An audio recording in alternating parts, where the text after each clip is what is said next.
Welcome back to Garden Studio. I'm Tessa Pinner, a designer and gardener in upstate South Carolina, Zone 8A. I have actually been away from my home garden for much of the month of June. I was in Pennsylvania working as a guest gardener at Chanticleer Garden alongside their horticultural team. This video specifically will be geared towards giving you a little bit of a behind the scenes sneak peek of the garden after hours. That'll be the first half of the video. In my opinion, there's almost nothing more luxurious than having a garden all to yourself.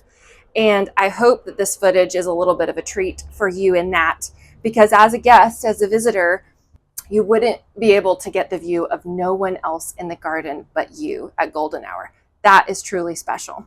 So that's the first half of the video. I'll tell you a little bit of the history of the estate. And the end of the video, I will answer the question, okay, well, what were you actually doing? When I told people I was going on this trip, a lot of them asked me the exact same question. Okay, well, what will you actually be doing? Are you going to be standing with the hose? Will you be planting all day? Will you be weeding? Are you cutting the grass up there? What is it that you were actually doing on a horticultural team? When you go to a place, to a garden that looks so phenomenal, there is a huge amount of work that goes on behind the scenes. So I'd love to share a little bit more of that with you. Come with me to Chanticleer. Welcome to the magical world of Chanticleer Garden, 35 acres of garden paradise in the greater Philadelphia area. Chanticleer Garden began as a private family estate in 1912 by Adolf and Christine Rosengarten as their family's country escaped from the press of the big city. It became a full-time home to multiple generations of the Rosengarten family before becoming a public garden in 1993. The name Chanticleer is a cheeky reference to a fictional estate in a late 1800s novel by the British author W.M. Thackeray, as well as the French word for rooster. Chante means to sing, and clair, clear or loud. The rooster motif appears in multiple places throughout the property, including a fun surprise or two. During World War II, Adolf Rosengarten II, son of the estate founder, was billeted at Bletchley Park, the British estate made famous as the center of work to break the Enigma Code. Inspired by the great tradition of English estate gardens, Adolf Jr. returned home to his own estate and invested heavily in developing the Chanticleer grounds. He shared the property more and more publicly over the course of his lifetime.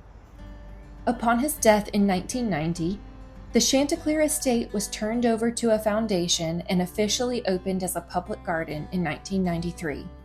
3 decades later, Chanticleer Garden continues to evolve and grow, managed day to day by a brilliant staff of horticulturists and groundskeepers, many of whom I shadowed and assisted during my time here.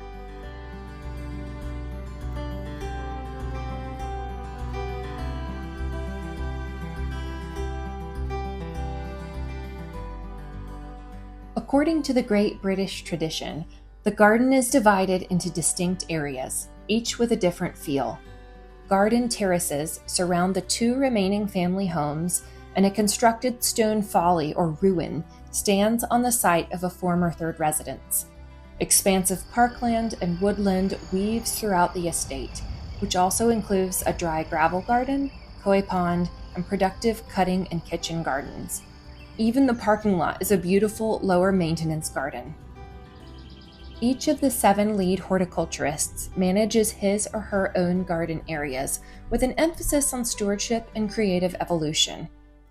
I worked here at the crux just when spring ends and high summer begins, and that breath between the foxgloves and the dahlias when spring features are disappearing and summer is not yet in full glory. It's a time of transition. A big part of the enchantment of a garden like Chanticleer is that it will be subtly different from day to day and vastly different month to month and year to year. The park and woodland areas boast many thousands of flowering bulbs in a stunning display every spring.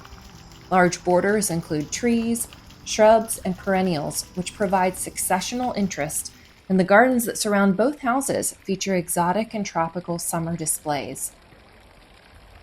Along with natural seasonal variation, experimentation with planting is supported and encouraged. And today, Chanticleer still embodies its founder's mission to delight, educate, and inspire.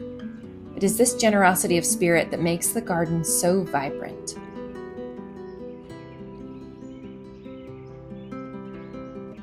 Behind the curtain of any fabulous show is a whole lot of hard work and skill, much of it invisible or inevitable looking when done at a high level of excellence.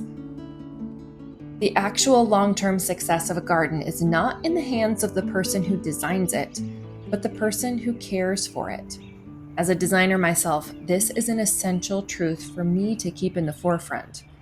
There was a time that I couldn't imagine a more rewarding job than designing and planning out brand new garden spaces, that thrill of initial creation.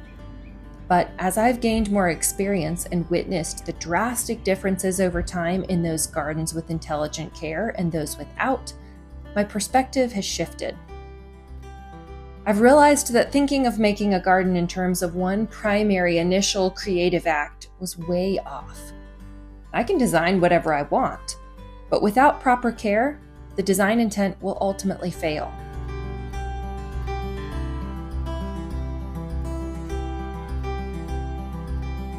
I was first introduced to the idea of gardener as active designer when I spent a summer gardening at Great Dixter in England. One mentor there told me to stand back and look at every garden area and consider what doesn't belong or what it needs to feel complete. It is designed in real time with dirt under your fingernails. A phrase from a horticulturist here at Chanticleer also echoes in my mind. Is the planting legible? It needs to be instantly visually understandable to the viewer, and we consider different views just like we would a piece of artwork. There are thousands of decisions, both big and small, made daily over the course of a season that determine the trajectory of every garden space. To cut or to let it grow, what to remove or add, and where, and when. Nurturing soil health and addressing diseases or pests. How to accommodate all parties' needs, the humans, the plants, and the animal residents. What to plan for future seasons or developments. Propagation and seasonal rotation.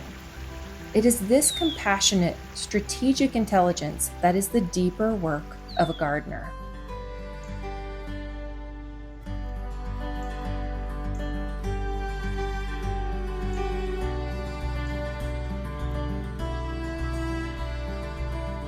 The everyday tasks of any gardener, whether at home or as a professional, may look similar, and I think that's a really hopeful thing for home gardeners to realize.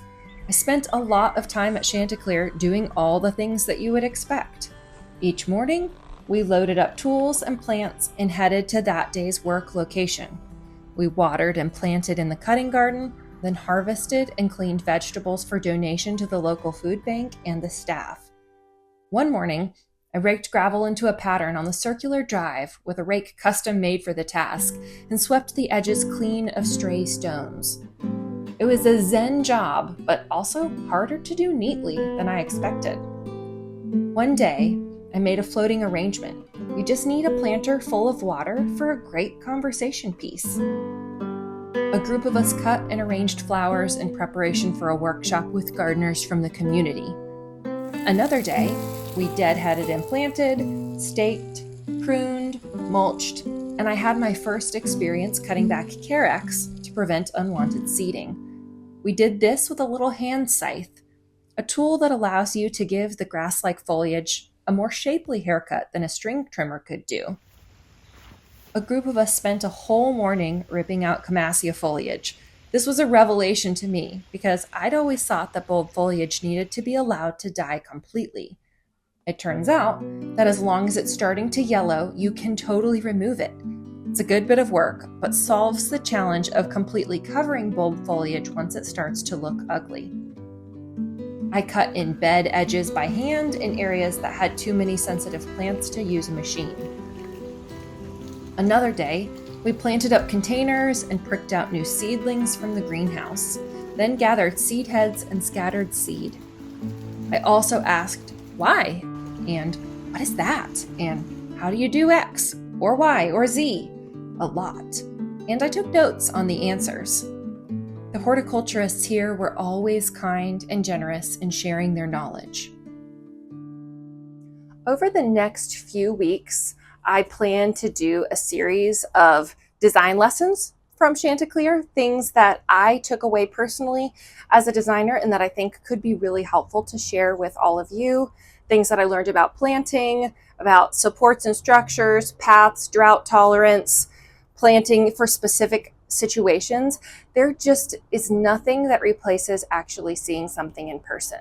And I would encourage anyone who is interested in gardens to just see as many as you can. Throughout every season, you will learn something through every trip. So upcoming videos, that will be a series on design lessons from Chanticleer, and I hope that you come back and join me for those as well.